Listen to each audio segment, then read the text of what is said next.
Облыстық тілдерді дамыту басқармасы кезекті баспасөз конференциясын өткізді. Жиында 2011-2019 жылдарға арналған мемлекеттік бағдарламада көзделген 4 бағыт бойынша 7 нысаналы индикатор мен 6 нәтижелі көрсеткішке қол жеткізу жайы кеңінен айтылды.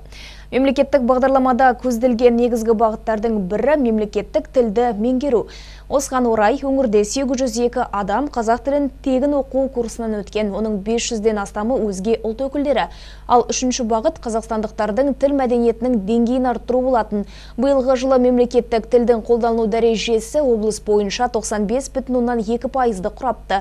9 айдың мәліметі бойынша мамандар 11 мыңнан астам нысанға зерделеу жұмыстарын жүргізген. 550-ден аса кемшіліктер анықталған. Сонымен қатар латын графикасына негізделген қазақ әліпбиін түсіндіру мақсатында семинар-тренингтер ұйымдастырылыпты. Латын әліпбиіне көшу жұмыстары аясында облыста 42 мекемеде арнайы курстар ашылған.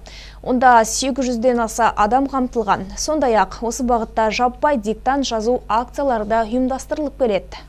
Латын графикасына негізделген қазақ әліпбиін кеңінен танымал ету мақсатында түркі әлемі және латын графикасы тақырыбында халықаралық конференция ұйымдастыруды жоспарлап отырмыз алдағы уақытта.